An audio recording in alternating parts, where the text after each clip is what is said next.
तनाव वाकई बहुत ज़्यादा बढ़ता हुआ दिखाई पड़ रहा है और तनाव के बढ़ते इस कदर इस हालात में ये भी अब हर तरफ से एक्सपर्ट के द्वारा सोचा जाने लगा है कि हालात आगे आने वाले दिनों में किस तरह करवट लेंगे। क्या वाकई हम एक कॉन्फ्लिक्ट के मुहाने पर आकर खड़े हो गए हैं? क्या इसे टालने की कोई कोशिश दिखती है या फिर अब इसके टाले जाने के कोई चांस बचे नहीं हैं? दो खास मेहमान मेरे साथ इस वक्त जुड़ गए हैं, ब्रिगेडियर रिटायर्ड राजन जामवाल डिफेंस एक्सपर्ट के तौर पर और हसन दुर्रानी मेरे साथ पाकिस्तान के जर्नलिस्ट इस वक्त जुड़ गए हैं। सबसे पहले अपने मेहमान को मैं न्योता देना चाहूंगा। हसन दुर्रानी साहब, बहुत स्वागत है आपका इंडिया न्यूज में, आपने वक्त निकाला हमारे साथ बात करने के लिए। हसन भाई, क्या आपको लग रहा है कि भारत और पाकिस्तान के बीच पांचवी लड़ाई तय लग रही है?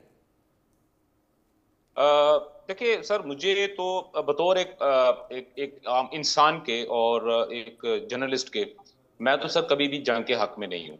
और सिर्फ यही नहीं कि ये पाकिस्तान या इंडिया के दरमियान में जो जंग है, शायद इस वजह से कि इसमें आप जैसे दोस्त हैं और मैं खुद यहाँ बैठा हुआ हूँ, तो खुदा ना खास्ता आपको कोई प्रॉब्लम होगा या मेरी जान के ऊपर बन जाएगी, ऐसी बात बिल्कुल नहीं है। दुनिया का कोई भी खिता हो, मैं उसके ऊपर जंग के मैं बिल्कुल भी हक में नहीं हूँ। लेकिन जब हालात कुछ इस तरह के बन जाते हैं, देखिए कौमें जो हैं वो चाहे हिंदू कौम हो या मुसलमान कौम हो या वो ईसाई हो या वो सिख हो या कोई भी किसी भी उसे हो, अगर वो ये समझें कि हमने अपनी जो हमारी सियासत है उसके हमारे उसके जो फंडामेंटल्स जो हैं, अगर हम उसको निकाल दें और उसकी जगह पे अगर हम मजहब को डाल दें, तो फिर तो हालात बहुत ज्यादा खराब हो जाते हैं।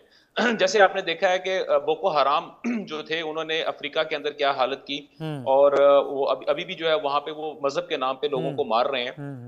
अगर हम देखते हैं चेचनिया के अंदर, देखते हैं बोस्निया हर्जगोविनिया में देखते हैं, तो वहां पे भी मजहब के नाम पे मुसलमानों को और ईसाइयों ने एक दूसरे के साथ जो भी कुछ किया वो आपके सामने है।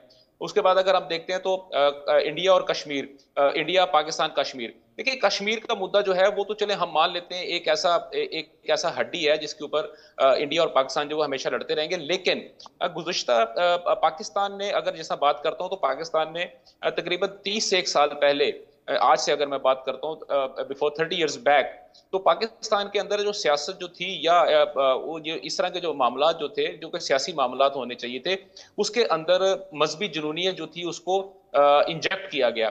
और उसके बाद अगर हम दूसरी जानब देखता हूं तो उसका खुमियाजा हमने भुगता है, बिल्कुल भुगता है। आपको भी पता है हमने, और बल्कि मैंने आप ही के चैनल्स के ऊपर कई दफा बैठ के ये बात की है कि हमने जो है ये मजहबी जो जुनूनियत थी उसका हमने खुमियाजा भुगता है। बड़ी मुश्किल से हमने अपनी जान छुड़वाई है उन लोगों से।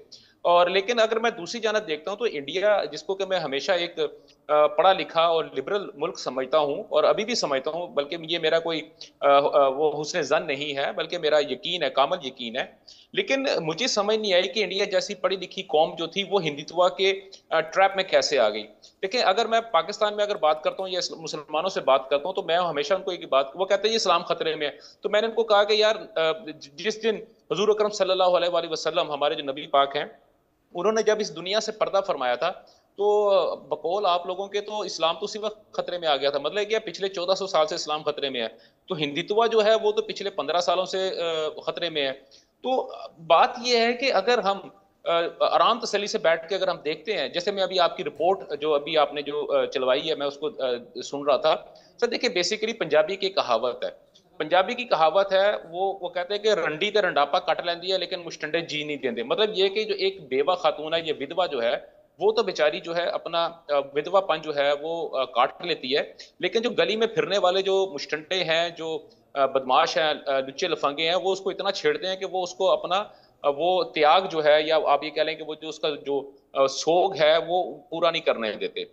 तो इसी तरह ये तो चले आपका चैनल तो फिर भी अल्हम्दुलिल्लाह अल्हम्दुलिल्लाह बहुत ज्यादा जो है वो ठंडा चैनल है इस मामले में। बाकी जितने भी इंडियन चैनल्स मैंने देखे हैं, अल्लाह माफ करे मैं अगर उनका नाम लेना शुरू कर दूं, वो अच्छा भी नहीं लगता। ठीक है। क्योंकि मैं उन पे बैठता हूं तो वो बाकायदा तौर पे बाकायदा सिर्फ और सिर्फ हिंदू मुस्लिम हम अलग दायरे पे चले जाएंगे, बाकी इस बात पर क्यों, हाँ इस बात पर हमको वैसे भी नहीं करना, लेकिन हम इस बात पर डिस्कस भी नहीं कर रहे। लेकिन जो चीज सामने आ गई है उस पर लेट्स डिस्कस वेरी क्लियरली। मैं राजन जामवाल डिफेंस एक्सपर्ट के तौर पर मेरे साथ जुड़े हुए हैं। सर, मेरा आपसे भी वही पहला सवाल होगा। हमने सुना अभी हसन दुर्रानी को पाकिस्तान से, वो क्या कह रहे हैं।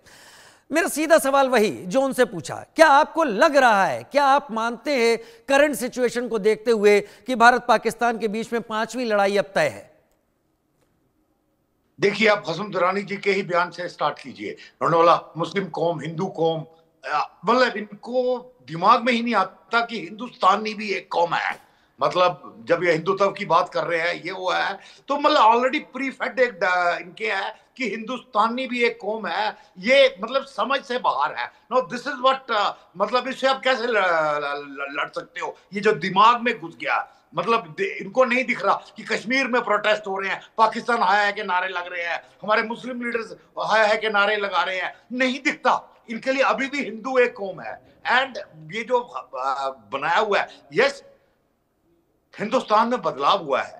बदलाव किस चीज का है? अपीसमेंट कम हुई है, सारे बराबर मान लिए गए। अब उस पे ना ये टॉपिक है बहस करने का, ना ये ना वो। मतलब हम लोग सारे मतलब दुरानी साहब भी शामिल मदरसा छाप लोग नहीं है।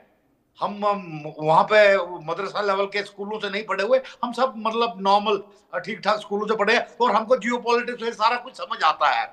जो ये 30 साल पुरानी बात कर रहे हैं, उसका भी शॉर्ट फॉर्म अगर ये लिया जाए तो मतलब बिल्कुल समरी ये है कि भैया हम तो गे गुजरे है ही हैं, आप भी हमारी तरह गे गुजरे मत बनो अभी। मतलब ये एक समरी है। नाउ ये जो स्टैंड है, इसका मैं सिर्फ ये बोल सकता हूं कि भाई कुत्ते की दुम नहीं सीधी होती। हमने सब कुछ ट्राई कर लिया, हमने 3 साल सहस करके देख लिया। फाइनली इट हैज, मतलब दिमाग में हमारे भी घुस गया है, people get the government they deserve. So आपने आसिफ मुनीर को अगर बनाया है अपना super king, then the people deserve the government.